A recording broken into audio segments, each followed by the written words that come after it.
Coucou les vierges, j'espère que vous allez bien et je vous souhaite la bienvenue pour votre guidance avant-première donc du mois de mai 2023. Pas d'inquiétude, là on essaye de voir un petit peu le général donc sur plusieurs domaines. Après donc viendront des guidances générales et sentimentales qui vont pas tarder à arriver signe par signe. Donc restez connectés les vierges et n'hésitez pas à aller voir vos autres signes étant donné que toutes les guidances sont disponibles au moment où je poste la vôtre.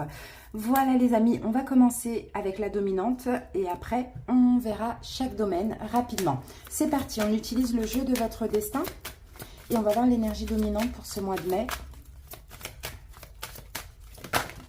Alors, Vierge, nous avons la carte 44, donc déjà on a un maître nombre, un nombre maître, pardon.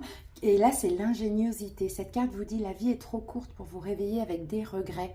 Et ici, on a une deuxième carte, c'est la transformation. Naître est difficile, grandir et mourir est difficile, mais la magie de la vie est merveilleuse. Donc, alors, est-ce qu'il y a certains vierges actuellement, au moment où je fais la vidéo, où vous regardez la vidéo, vous avez des regrets par rapport à quelque chose, on vous demande de lâcher. Parce que de toute manière, après, par exemple, une fin, vient toujours une renaissance ou un renouveau. Il va y avoir une transformation. Il va y avoir la magie de la vie qui va opérer. Donc les regrets ne servent à rien finalement. D'accord? C'est ce qu'on vous dit. Alors, il y a toujours des solutions. Parce que vous voyez ici, on a beaucoup de clés. D'accord? Il y a peut-être une solution à cette situation que vous regrettez. Ou sinon, il va y avoir dans tous les cas une nouvelle porte qui va s'ouvrir pour vous. Allez les amis, on y va, on continue. On va voir maintenant avec l'oracle égyptien d'Isis, chaque domaine. C'est parti les vierges et on va commencer par mettre une carte sur l'abondance. L'abondance, nous avons Bastet. Ensuite, les amours vierges, nous avons Geb. Travail, carrière, activité, la barque d'Horus. Et pour terminer, on va voir la santé émotionnelle ou physique. Nous avons Osiris. Donc, je vais recouvrir avec une carte du tarot des fées.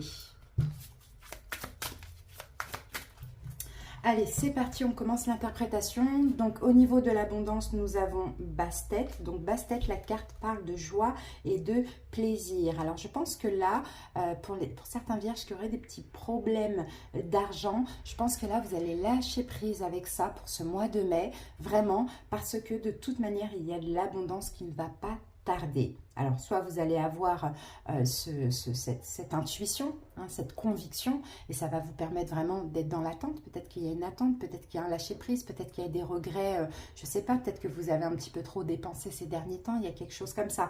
Il y a de l'abondance financière qui ne va pas tarder à arriver. Ok, donc amusez-vous ce mois-ci, vous ne prenez pas la tête, libérez l'énergie pour pouvoir manifester justement ce que vous attendez dans le domaine financier. Plus on est focalisé sur quelque chose et plus finalement on retarde les choses. C'est quand on lâche prise que les choses se débloquent et arrivent. Ok, là, on a le 9 de l'hiver. Donc, vous voyez, 9 de l'hiver, c'est le 9 d'épée. Donc, effectivement, il y a des peurs au niveau financier. Il y a des inquiétudes là dans ce domaine, au niveau de l'abondance et au niveau financier. Là, vraiment, on vous dit que c'est exagéré. Vous voyez, parce qu'en fait, en réalité, c'est qu'une question de temps. D'accord?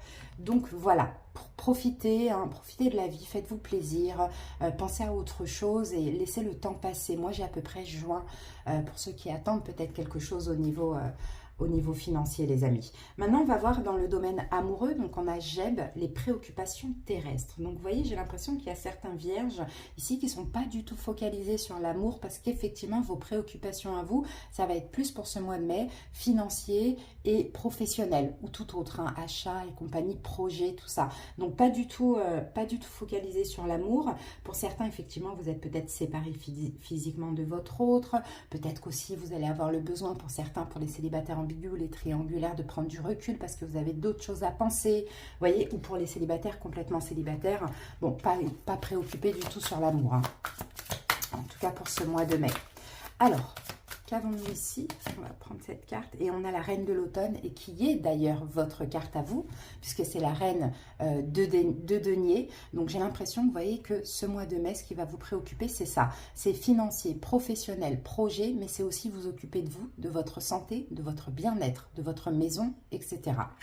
Ok, là, au niveau sentimental, je vois un recentrage sur vous-même, les vierges. Et ça, franchement, j'ai envie de dire, c'est super. C'est un mois, mais voilà, c'est un mois où vous en avez besoin. Donc, franchement, allez-y, foncez.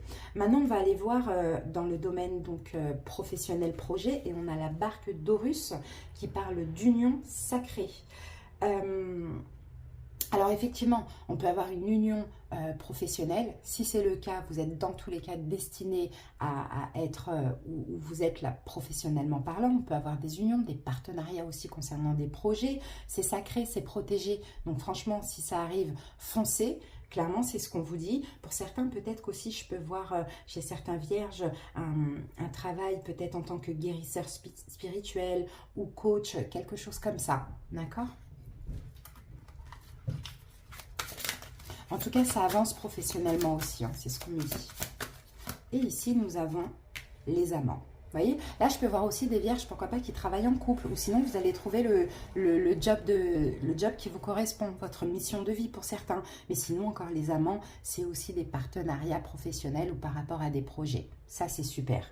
Et on termine avec la santé. Donc, la santé, bien sûr, comme je vous l'ai dit, qu'elle soit physique ou émotionnelle. Et bien là, nous avons Osiris qui parle de messages célestes. Donc, pour ceux qui ont des problèmes de santé de longue date, qui sont longs à guérir, on vous dit que pourquoi pas vous diriger vers une guérison spirituelle pour pouvoir aider la guérison physique. D'accord? Et pour ceux qui ont des problèmes de santé aussi émotionnels, hein, n'hésitez pas aussi à vous diriger vers la guérison spirituelle. Ça peut être l'auto-hypnose, ça peut être l'hypnose, ça peut être des soins énergétiques, ça peut être avec les pierres, des choses comme ça. Ça pourrait vous aider pour ce mois de mai. Et regardez, on a la carte de l'étoile, hein, magnifique. De toute manière, vous avez une très grande protection. Au niveau de la santé, vous avez une très très grande protection. Et s'il y a des problèmes, dirigez-vous encore une fois hein, vers tout ce qui est en lien avec la spiritualité, la médecine alternative aussi. Mais surtout, moi je vous encourage surtout à faire des affirmations, des visualisations, des demandes à l'univers, de la gratitude, même si vous n'avez pas encore tout ce que vous désirez. Voilà, plus ça, plus parler à votre bonne étoile, plus ouvrez votre cœur, faites des prières, des choses comme ça. Donc, alors, les vierges, donc là, j'en déduis que c'est un mois. C'est un mois de transformation, c'est un mois où vous allez trouver des solutions, c'est un mois aussi d'acceptation, mais là moi je pense que c'est un mois où vous êtes beaucoup plus focalisé sur le professionnel, les projets ou le financier, d'accord? Trouver des solutions, il va y avoir des accords, des partenariats, des unions, mais il faut absolument ne plus s'inquiéter, c'est vraiment ce qu'on vous dit et ce que vous dit cette guidance. Allez les amis, on termine avec le petit oracle de la bienveillance envers soi. Et je vais prendre la première. Et nous avons, lorsque tu es connecté à ton âme, ta compréhension de la vie se transforme. Tu l'abordes alors avec un tout nouveau regard, allant au-delà des simples apparences. Donc, vous voyez, je pense que c'est ça, quand on vous parlait de lâcher prise, d'être plus dans la joie, parce que la joie attire la joie attire l'abondance. Quand on est en mode 9 d'épée, on s'inquiète, on est focalisé sur les difficultés, on n'attire que des problèmes. Donc, je pense que là, c'est ça la transformation chez vous, Vierge. Et vous allez voir votre vie évoluer, changer aussi dans la matière. Voilà, les amis. Bah, écoutez, j'espère que cette petite guidance vous a plu, vous a rassuré, vous a parlé. Merci pour votre écoute, les Vierges. On se retrouve très bientôt. Restez connectés. Je vous embrasse et passez une belle journée ou une belle soirée. Bye bye.